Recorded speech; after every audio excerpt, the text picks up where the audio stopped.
ભુજના સરપટગેટ વિસ્તારમાં ગાડી ધીમી ચલાવવા મુદ્દે બોલાચાલી થતાં એસિડથી હુમલાનો બનાવ સામે આવેલ છે। આ અંગે મળતી પ્રાથમિક વિગતો મુજબ ભુજના સરપટગેટ વિસ્તારમાં અબ્દુલ ભટ્ટીના ઘરે લગ્ન પ્રસંગ હોતા તેમણે અઝીઝ ખત્રીને ગાડી ધીમી ચલાવવા કહેતા અઝીઝ ખત્રી અને અન્ય એક શખ્સે તેમના ઘર પર પહોંચીને એસિડ એટેક કરતા તેમના પરિવારના 9 સદસ્યોને તાત્કાલિક સારવાર માટે ભુજની જનરલ હોસ્પિટલમાં ખસેડવામાં આવેલ છે।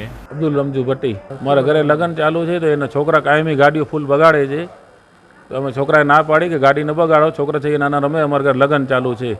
એમાં તો એ ઘરે જઈ અને ત્યાંથી બધા એના મા બાપ બધા થઈને એસિડ લઈ આવ્યા અને 15 જણા થઈને અમારા આખા પરિવાર ઉપર એસિડ માર્યું। લેડીસોને પણ પાઇપ માર્યા લોખંડના અને લેડીસો ઉપર પણ એસિડ ઉડાડ્યું છે। 2 દી પહેલાં અમે ઈચ્છતા નહીં, અમારા ઘરે પોતાના ઘરે લગ્ન ચાલુ છે, ગોટરાને પણ માર્યો છે। સરપટના કે ભગતવાડીમાં શિવારી નગર રાજ ફર્નિચર કરીને સામે વાળા 15 જણા હતા। એસિડ બાલદીમાં 2-3 બાલદીઓ ભરી લઈ આવ્યા ને છેટેથી આમ ઉડાડ્યો અમને, પછી પાછું ધોકાવારી કરી પાઇપ માર્યા। નામ એકનું અજીત, એને 17 ને બાકીના એના છોરાઓ છે, ખત્રી છે। અત્યારે અમે 12-13 જણા છીએ, અમે 5 લેડીઝ ઉપર છે ને 6-7 ભાઈ માણસો છે। બધાને એસિડ લગાવ્યો છે ને લોખંડના પાઇપ માર્યા છે। પહેલે એસિડ ઉડાવ્યો, પછી પાઇપ માર્યા છે લોખંડના। અત્યારે એમાં લોખંડના પાઇપો હતા, એના પાસે ઘાતક હથિયારો હતા બધા અને એસિડની બાલદીઓ હતી।